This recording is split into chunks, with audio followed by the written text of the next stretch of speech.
आपकी अदालत मध्ये film star Ajay Devgan यांच्यावर आरोप आहे की ते फिल्म इंडस्ट्रीच्या कन्व्हेन्शन्सला मानत नाहीत। मी तुम्हाला तुमच्या लहानपणीचे काही फोटोज दाखवू इच्छितो। असा फोटो ज्यामध्ये तुम्ही एक लेपर्डला कुशीमध्ये घेतलंय आणि यावरून असं समजतं की हे दोन फोटोज आहेत। एक लहानपणीचा हा एक फोटो आणि हा एक फोटो आहे। दोन्हीमध्ये असं दिसतंय की अँग्री यंग मॅन आहात। अँग्री यंग मुलगा। हो, अँग्री यंग मुलगा आहात। मुलगा नाही, यामध्ये मी हसत आहे।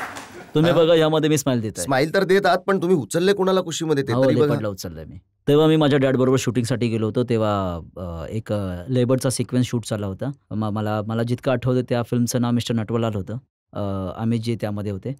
तर तिथे लेपर्डचे लहान लहान बछडे होते। तर मग यावरून असं म्हणू शकतो का की तुम्ही लहानपणापासूनच घाबरायचं नाही हे तुमच्या कॅरेक्टरमध्येच होतं? होतं की नव्हतं मला माहीत नाही, पण नसलं तरी देखील मला माझ्या डॅडने शिकवलंय की कधीही घाबरून काहीच फायदा होत नाही। त्यामुळे घाबरण्यापेक्षा बेटर आहे की मी त्याला फेस करावं आणि तेच आज माझ्या कामी येतंय आणि आयुष्यभर त्याचा फायदा होतोय।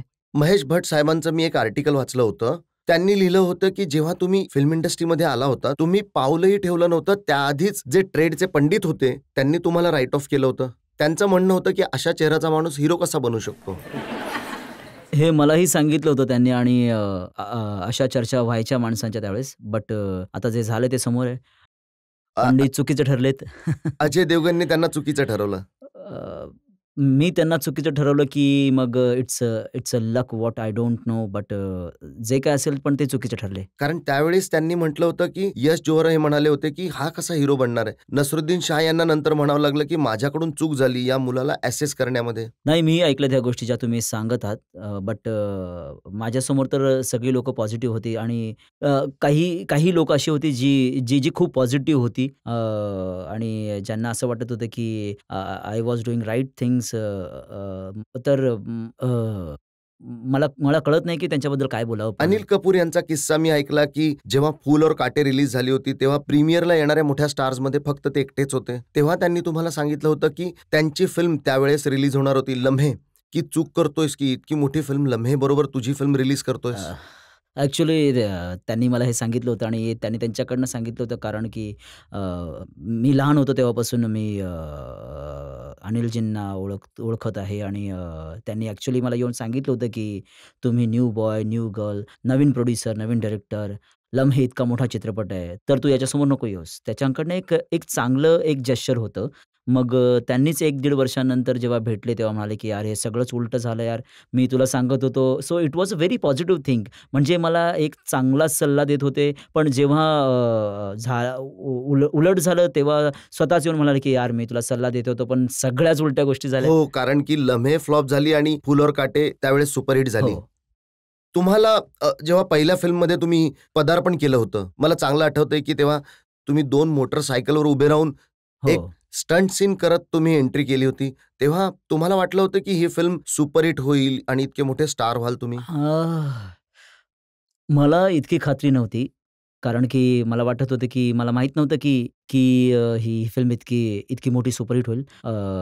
पण हे माहीत होतं की ही फिल्म थोडी बरी झाली आहे आणि त्यात जे ॲक्शन आहे, जे म्युझिक आहे ते सुद्धा खूप चांगलं झालं आहे. पण प्रेक्षकांचा जो काही प्रतिसाद मिळाला तर त्याचा मला वाटतं की कोणीच अंदाज नाही लावू शकत. एखादा व्यक्ती मेहनत करत असतो, त्यासाठी करत असतो. पण तो फक्त होप्स ठेवू शकतो आणि मी तेच होप ठेवून होतो आणि खूप लकी आहे की खरं तर मला ह्याच्या सगळ्या फिल्म्स खूप सहजपणे मिळाल्या. माझे जे काही मित्र आहेत, मी कॉलेजला जात होतो. You know it was happy life. Me assist करत होतो. मी असिस्टंट डायरेक्टर म्हणून कामसुद्धा करत होतो. तेव्हा एक दिवस कुक्कूजी माझ्याकडे आले आणि म्हणाले, की माझ्या वडिलांची नेहमीच इच्छा होती, की मी एक ॲक्टर बनावं. मी थोडासा कन्फ्यूज होतो, की हे की ते. I was more happy into the other side. तर एक दिवस कुक्कूजी आले आणि म्हणाले, की "तू माझी पुढची फिल्म करतोय." ते माझ्या वडिलांचे खूप क्लोज होते. तर मी त्यांना म्हणालो, की "यार खूपच लवकर होतंय. मी फक्त 19 वर्षांचा आहे. करायचं असेल तर 1-2 वर्षानंतर." "नाही, नाही." ते म्हणाले, "तू करतोयस." आणि 1 महिन्याच्या आत शूटला सुरुवात. तर मी लकी यासाठी म्हणतोय, की कोणतीच मेहनत न करता, कोणतीच कितीतरी लोकं असे फिरत असतात स्वतःचा पोर्टफोलिओ घेऊन. बिचारे इतकी मेहनत करत असतात.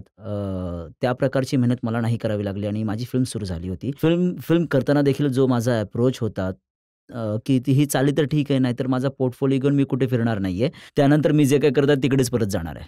जेव्हा ॲक्शन हिरो म्हणून तुमच्या फिल्म चांगल्या चालल्या होत्या, मग तेव्हा तुम्ही असा निर्णय का घेतला, की आता ॲक्शन नाही करायचं आहे आणि मला सिद्ध करायचं आहे, की मी त्यावेळेस मी असा काही विचार नव्हता, की काही वेगळं सिद्ध करायचं आहे की किंवा काही. आम्ही सगळे जे काही काम करत होतो, मला वाटत होतं, की त्यावेळेस तुमचा विश्वास नाही बसणार, की आम्ही ज्या काही फिल्म्स करायचो एकाच वेळी करायचो त्यावेळेस प्रोड्युसर असोसिएशनला एक बंदी आणावी लागली, की हे ॲक्टर्स खूप जास्त फिल्म्स करतायत.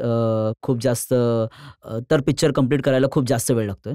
तर एक मर्यादा घातली जावी, की एक्स अमाउंट फिल्म्स करतील हे एका वर्षामध्ये. एका वर्षामध्ये म्हणजे जोपर्यंत इतक्या तुम्ही कंप्लीट करत नाही फिल्म्स, तोपर्यंत नवीन सुरू करू शकत नाही. ॲक्चुअली सगळ्यांचा अप्रोचच तो होता आणि कारण की खूप जास्त काम करत होते सगळे आणि त्यावेळेस फिल्मसुद्धा अशी बनत होती, की चला ॲक्शनच्या 4 सीन टाका, ते टाका, ते टाका. आणि ग्रॅज्युअली गोष्टी इथे बदलायला लागल्या आणि खूप गोष्टी तेव्हाच बदलतात जेव्हा ऑडियन्स बदलतो आणि तुमच्याबद्दल जेव्हा मी रिसर्च करत होतो, तेव्हा मला हे वाचायला मिळालं, की जेव्हा तुमच्या ॲक्शन फिल्म चालत होत्या, तेव्हा तुम्ही कॉमेडी करायला लागलात. कॉमेडी तर मी खूप उशिराने सुरू केली. आणि जेव्हा कॉमेडी चालायला लागली, तेव्हा तुम्ही इमोशनल रोल करायला लागलात. मला वाटतं त्यातच खरी मजा आहे. एका जॉनरमधून दुसऱ्या जॉनरमध्ये जाऊ शकता आणि पुन्हा परत त्याच जॉनरमध्ये याल. पण जेव्हा ॲक्शन फिल्म चालत होत्या, तेव्हा मी कॉमेडी करायला सुरुवात केली, पण ॲक्शन फिल्म सोडल्या नाहीत.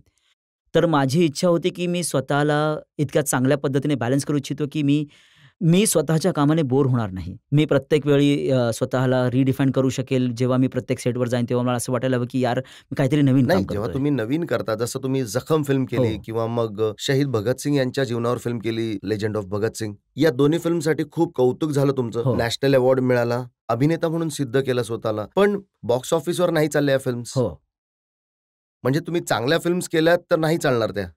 जखम तर बघायला गेलं तर चालली होती आणि जे त्याचे टार्गेट ऑडियन्स होते, त्या टार्गेट ऑडियन्सने त्या पिक्चरचा चांगला गल्ला कमवून दिला आणि लेजंड ऑफ भगतसिंगची एक ट्रॅजेडी होती, की मला वाटतं की ती खूप चांगली फिल्म होती. आजसुद्धा आहे. लोकं येऊन सांगतात की it was one of the best film I have made. पण त्यावेळेस 5 भगतसिंगच्या फिल्म रिलीज झाल्या होत्या आणि तुम्ही माझ्यावर पूर्ण विश्वास ठेवा, की मला स्वतःला वाटतं की आय एम इन्क्लुडिंग मायसेल्फ. आम्ही सगळे वेड्यासारखं वागत होतो यार, की एक प्रकारच्या स्पर्धेमध्ये गुंतलो होतो, की फिल्म कंप्लीट करायची आणि रिलीज करायची. आणि त्यामध्ये कुठेतरी ऑडियन्स देखील गोंधळात होते आणि त्यात ज्या खराब फिल्म्स होत्या त्यांनी देखील चांगल्यांना चालू दिलं नाही आणि तेव्हा सगळा मेस झाला होता. म्हणजे तुम्हाला वाटतंय की ती फिल्म जर एकटी रिलीज झाली असती तर कदाचित मला वाटतंयच आणि आजही लोक ती फिल्म वारंवार बघतायत आणि DVDवर सुद्धा बघतायत आणि जे कोणी पाहतात फिल्म म्हणतात, की आत्तापर्यंतची बघितली सर्वोत्कृष्ट फिल्म आहे. त्यामुळे त्यात असं काही कारण नाही, की जर एकटी रिलीज झाली नसती तर चालली नसती. पण असं कुठे होतं का तुमच्या मनात, की हा जो ॲक्शन हिरोचा शिक्का हटवावा, म्हणजे दिल दे चुके सनम सारखी फिल्म केली ज्यामध्ये मी पुन्हा एकदा सांगेन, की मी खूप जास्त लकी ठरलो या गोष्टीमध्ये, की जसं तुम्ही म्हणालात, की ही फिल्म चालली तेव्हा मी दुसरी फिल्म केली. मला योग्य वेळी, योग्य डिरेक्टर बरोबर आणि योग्य स्क्रिप्ट आणि योग्य कॅरेक्टर मिळत गेले. तर या गोष्टीमुळेच माझं ते रिपिटेटिव्ह होणं ते नाही झालं. तर आज मला फायदा मिळाला आहे, की मी ज्या प्रकारच्या फिल्म करत आहे, ज्या जॉनरच्या फिल्म्स करत आहेत, कमीत कमी त्या करू शकतो. पण विलन बनलात तुम्ही, खलनायक. हल्लीच्या काळामध्ये मला वाटत नाही आम्ही कॅरेक्टर प्ले करतो. We all hero and we पण सगळेजण जे आहे ते सगळे कॅरेक्टर्सच प्ले करतात. जर कॅरेक्टर खूप इंटरेस्टिंग असेल तर सगळे जसं काही मी खाकी केला होता. खाकीमध्ये माझं पूर्णपणे नकारात्मक भूमिका होती. पण खाकीमध्ये माझ्या कामाचं कौतुक झालं सगळ्यांनी. तर मला नाही वाटत की ऑडियन्सने हा विचार केला, हा पॉझिटिव्ह की हा निगेटिव्ह आहे. ऑडियन्सेसना वाटेल की हा माणूस काल तर शहीद भगतसिंगचा रोल करत होता आणि आज हाजी मस्तानचा रोल करतोय. यातच खरी मजा आहे. यातच खरी मजा आहे ना. यात तर मजा आहे ना. तुम्ही फक्त एकच गोष्ट करत राहाल, तुम्ही जर फक्त भगतसिंगच करत राहाल तर किती वेळा करणार ना तुम्ही. चला आपण ऑडियन्सला विचारू की त्यांच्या काय रिॲक्शन्स असतात जेव्हा तुम्ही अशा प्रकारच्या फिल्म्स करता. हो, तुम्ही दुसऱ्या रो मधले. हो, माझा प्रश्न हा आहे की भगतसिंग तुमची फिल्म नीट चालली नाही. खूप चांगली उत्कृष्ट फिल्म होती, खूप उत्कृष्ट अभिनय होता तुमचा. कमी चालली दुर्दैवाने. पण तुमची आपल्या गतकाळातील इतिहासामधील एखादं कॅरेक्टर पोर्ट्रेट करण्याची इच्छा आहे की तुम्ही निराश झाला आहात? नाही, नाही, अजिबात निराश नाही झालोय. जर जर एखादं कॅरेक्टर आलं, असा एखादा डायरेक्टर अशी फिल्म बनवत असेल आणि ज्यावर माझा पूर्णपणे विश्वास असेल तर आणि जर असं एखादं कॅरेक्टर असेल जे जे जे आम्हा आम्हा सर्वांना वाटत असेल तर मी नक्की करेन.